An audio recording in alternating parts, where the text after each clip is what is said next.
We are already programmed by our environment that what we are born into. So if you have a rich father, you will find it difficult to be poor. If you have a poor father, you will find it difficult to be rich. you know. So there's a quote somewhere I saw where somebody said, "You fall to the level of your systems. You don't fall. The default for you every time is what you were born into. So the work you have to do is the gravity that's pulling you is poverty if you are born into poverty. You know, but the person who was born into riches, the gravity that's pulling them is rich is plentiness, riches. So if the person is irresponsible, they will always what's the word cycle back to having money. It's just how it is. So that's how the rich get richer and the poor get poorer. Apart from an intentional system, somebody said to get that rolling. There's also a mental system that is in place that keeps pulling the ones who don't have, who are born into lack. So the person who was born into lack can become the generation's millionaire, the first generation millionaire, by activating another. So against gravity, there's a force that counters gravity. It's another law you have to activate. That's the law of aerodynamics. So at a certain velocity, you know, a, uh, aircrafts and rockets can escape gravity. You see, so that other secondary law has to be in motion and active to keep you. If you have crossed from lack and poverty to riches, you will need to leave that force active. The moment you switch it off, you may be subject to free fall back to where you started from. You see, so the same holds for the person who was born into plenty surplus. You know, the child cannot fail just because they are mentally already brainwashed to succeed financially. They could fail with, especially if you are born into a failed home where there's no, people are fighting, people are abusing people physically, verbally, emotionally. The mother, maybe single parent, whatever the case may be. Of course, that programming, that's what they now have to battle against as their own gravity. So if they do no work, they'll end up with no partner. There will be no home for their own child to grow in, but they will be successful financially because they are born into success. So the work a man is supposed to do is against their background. You're supposed to work against your background. So the child or the man who was born into affluence and wealth doesn't really have to do any work. Apart from the fact that physically self, the family's wealth already. There are certain families where the money cannot run out because of the systems that throw the money out. Families that own businesses that employ people. Families that own businesses that have all kinds of what's the word for it? Businesses that are traded on the public market.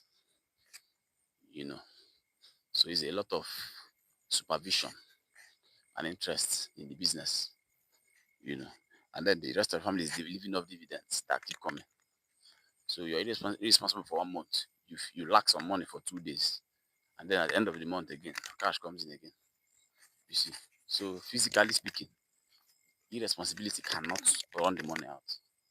It's only when the person is now put at the helm of affairs, assuming the business was set up in a way that is one owner, and then you go and put the responsible son at the helm of affairs, and it's just one business family has, they can run it into the ground. Otherwise, the responsible son cannot do anything to the business.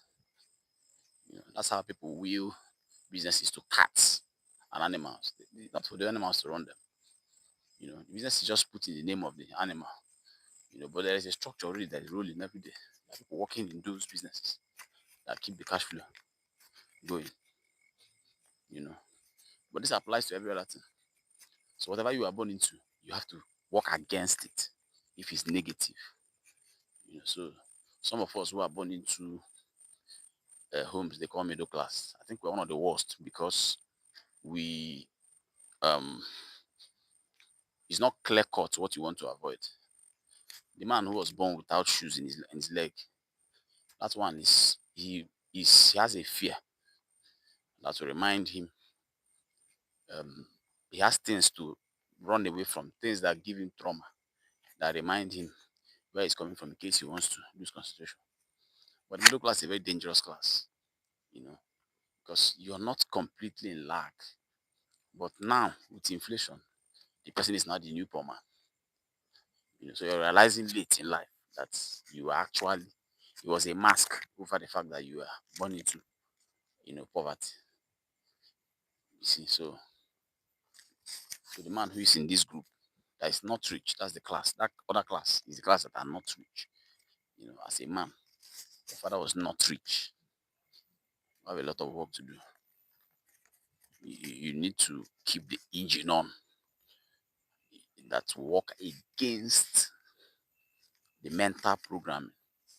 So how are some of the ways that we can program ourselves for financial success? It's by the things we listen to every day. So if you're somebody that uses social media all the time, you're always on your phone. You see now the algorithm has gotten very good. When you open your phone, it's what you like seeing that you keep seeing. So if it's girls are dancing, they always see boys are dancing. It's dance you see all the time. But when you start listening to things that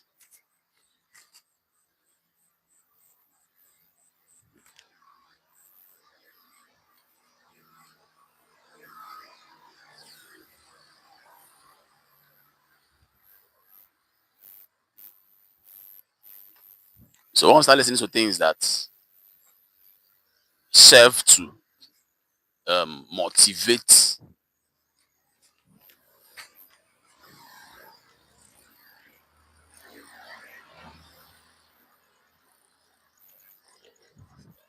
when we start listening to things that serve to motivate us,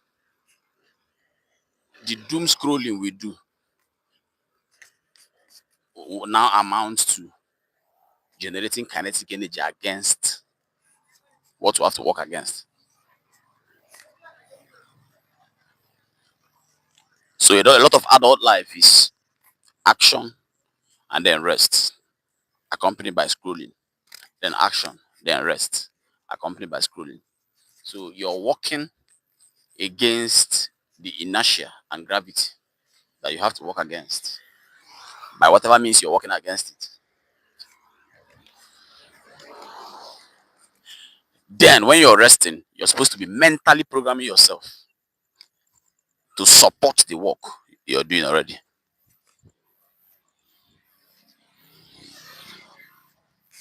So you see, the other way is friend groups, the people you talk to all the time. If there are people who are always talking about lack, what can we do? Hunger is in the town.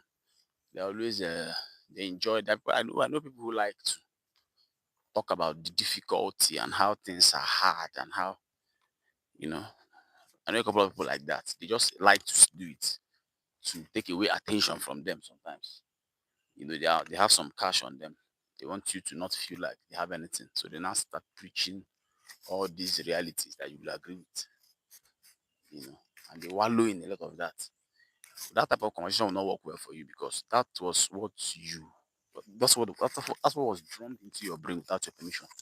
From age 0 to age 7, the brain is in a mode called theta, and that brain mode, what it does is just to record information. You are wired at that age with all the lack you saw and heard. You know, so some parents were irresponsible in quotes enough to make the child notice the lack or the difficulty the society at the time was having. For example, in certain climes, yeah, the financial situation in certain countries really bad right now. But a responsible parent who had gathered supplies for his family will not let the children in that family notice it, except when they look at the news. But in certain other families, whatever is going on outside is felt immediately in the family. So when temperatures go very high outside, it's felt inside. When it's very low, it's felt inside. There's no shock absorber in between that the parent should be. So if you are born in the very that type of environment, you're already mentally programmed for failure.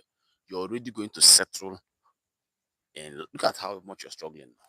Look at how much some of us are struggling to make ends meet. You know.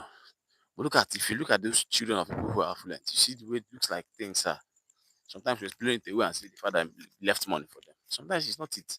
Sometimes they understand business better than you. Sometimes there are principles they know default. They understand saving money better. They have better fractions for allocating income than you. And it's default. It's not a struggle for them. It's something they just this just like when you brush your teeth every morning and you have your bath. All those things you do routinely, you start thinking about it.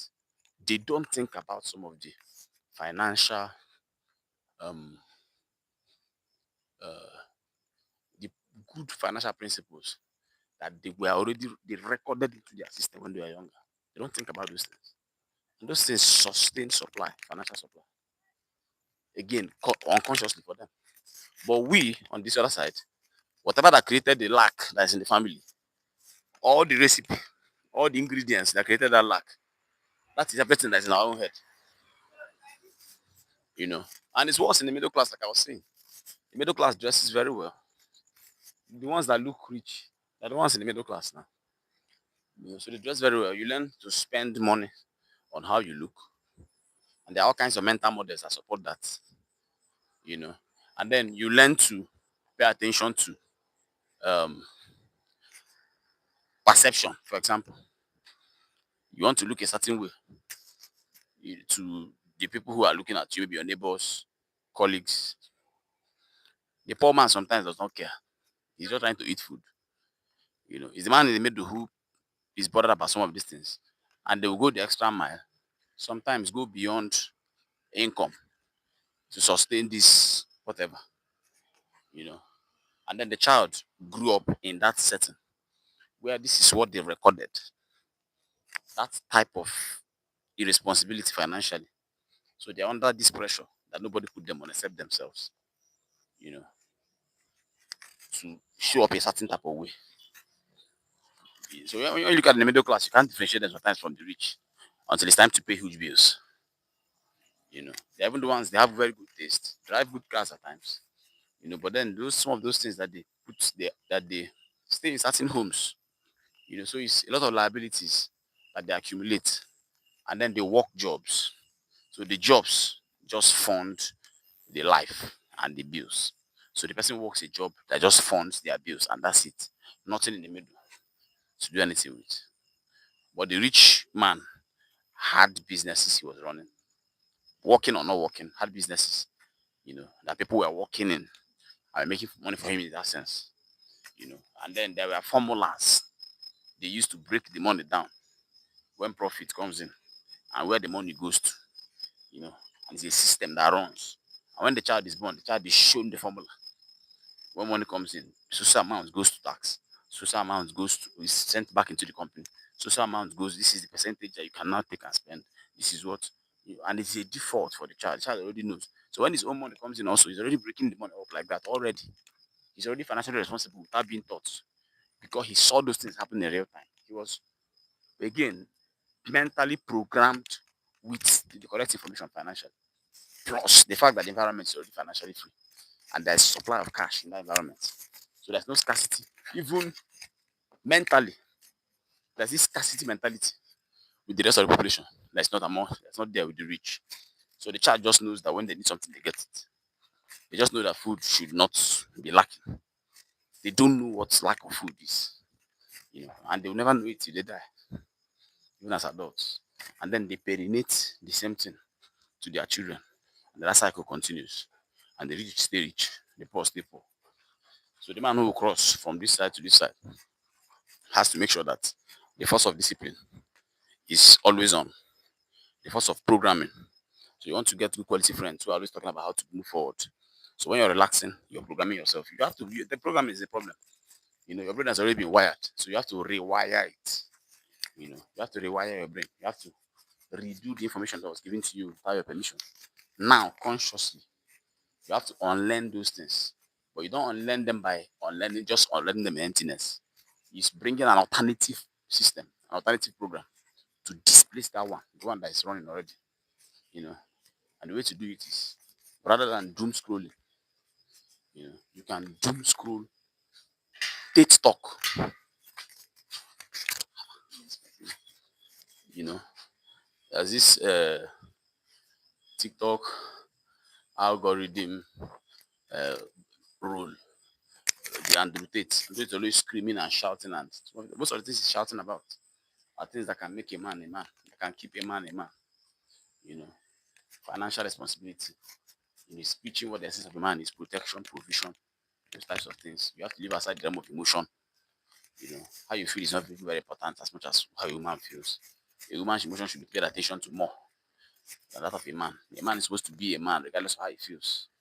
While he works on it, if he has to, what he's feeling.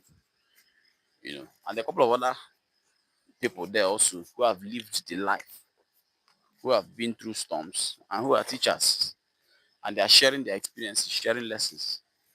These are the people we should put our ears to when we are scrolling on social media. And they will now form the media that will now reprogram